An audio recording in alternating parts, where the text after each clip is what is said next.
ചില കാഴ്ചകളൊക്കെ അങ്ങനെയാണ് നമ്മൾ പ്രതീക്ഷിക്കാണ്ടായിരിക്കും നമ്മുടെ മുമ്പിൽ കയറി വരുന്നത്. അതുപോലെ തന്നെയാണ് ഈ തൂമാനും വെള്ളച്ചാട്ടം.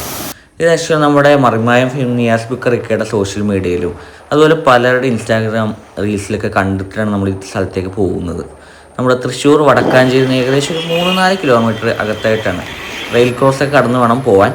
അതിനുശേഷം കുറച്ച് ഗ്രാമവഴികളാണ് കേട്ടോ, ചെറിയ റോഡുകളിൽ കൂടെ പോയിട്ട് അവസാനം ഈ ഒരു പോയിന്റ് എത്തും. ഇതാണ് അതിൻ്റെ ഒരു എൻട്രി പോയിന്റ്. ഇവിടെ നിന്ന് ഈ ഒരു വ്യൂ നമുക്ക് കിട്ടും, കുറച്ച് കാടും മേടും ഒക്കെ കണ്ടുകൊണ്ടുള്ള വ്യൂ.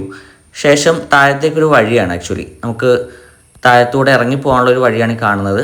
കാടിൻ്റെ ഇടയിൽ കൂടെയാണ്, പക്ഷേ ചെറിയൊരു വഴിയാണ്, നമ്മൾ സൂക്ഷിച്ച് നിങ്ങൾ ഇറങ്ങിയാൽ മതി. ചെറിയ കല്ലും ഇതൊക്കെ ഉള്ളതാണ്. അവിടെ നിന്ന് നമുക്ക് ഈ വെള്ളച്ചാട്ടത്തിൻ്റെ ഒരു ശബ്ദമൊക്കെ കേൾക്കാൻ പറ്റും. നല്ല രസമാണ് കേട്ടോ. അപ്പോൾ ആ ഒരു എക്സൈറ്റ്മെൻറ്റ് നമ്മൾ പതുക്കെ നടന്നു പോകുന്ന കാഴ്ചയാണ് നമ്മൾ കാണുന്നത് കേട്ടോ. നമ്മൾ എന്തായിരിക്കും എന്നുള്ളത് നോക്കി നോക്കി പോയപ്പോഴേക്കും കണ്ടൊരു വ്യൂ ആണ്. എന്താ അല്ലേ, നമ്മൾ ഇത്രയും പ്രതീക്ഷയില്ല.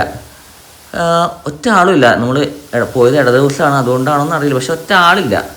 നല്ല രസം, വൈബടിച്ച് ഒറ്റയ്ക്ക് നമ്മൾ പോയപ്പോൾ നല്ലതായിട്ട് വൈബടിച്ചൊരു സ്പോട്ടാണ്. ഈ വെള്ളത്തിൻ്റെ ശബ്ദവും വേറെ ഒന്നുമില്ല അവിടെ, മറ്റാളുകൾ പോലും ഇല്ലാത്തൊരു പ്രൈവറ്റ് വാട്ടർഫോൾ പോലെയൊക്കെ നമുക്ക് തോന്നി.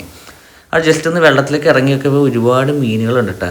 മീനുകളുടെ ഒരു സംഭവമൊക്കെ നമുക്ക് കാണും. നല്ല രസമാണ് അത് കണ്ടിരിക്കാൻ. പിന്നെ നമ്മൾ നോർമലി ഒരു പുതിയ സ്ഥലത്ത് പോകുമ്പോൾ നമ്മൾ സൂക്ഷിക്കണമല്ലോ, കാരണം നമുക്ക് ഈ വെള്ളത്തിൻ്റെ കാര്യങ്ങളൊന്നും അറിയത്തില്ല. അപ്പോൾ സൽക്കാരം ഇതുപോലെയൊക്കെ ഇങ്ങനെ വെള്ളം തെളിച്ചൊക്കെ നിൽക്കുകയായിരുന്നു. പിന്നീട് കുറച്ച് ചേട്ടന്മാർ വന്ന്, അവർ സിമ്പിളായിട്ട് കൂളായിട്ട് അറ്റം വരെ പോയി കണ്ടതും ഞാൻ പിന്നെ ഇറങ്ങി, വേറെ ഒന്നും നോക്കിയില്ല. അവരുടെ ഒപ്പം ഇറങ്ങി അങ്ങോട്ട്. ഒരു ആഴമില്ല, ഒന്നുമില്ല. നമുക്ക് നീന്തൽ അറിയില്ലെങ്കിൽ പോലും ജസ്റ്റ് അവിടെ പോയി നടന്നു പോയിട്ടാണെങ്കിൽ ഈ കുളി അങ്ങോട്ട് കുളിക്കാം. ഈ നേച്ചർ ഷവർ എന്നൊക്കെ പറയുമ്പോൾ ഒരു പ്രത്യേകത ഉണ്ടല്ലോ, അത് തന്നെയാണ് ചേട്ടന്മാർ പറഞ്ഞത്. അത് കൊണ്ടപ്പോൾ എന്താ രസം. ഇത് അടുത്തൊന്നും ഞാൻ ഇങ്ങനൊരു എക്സ്പീരിയൻസ് ഫീൽ ചെയ്തിട്ടില്ല. ഇവിടെ പോയിട്ടുള്ളവർ നിങ്ങളുടെ എക്സ്പീരിയൻസ് ഒന്ന് കമൻറ്റ് ചെയ്യാവോ?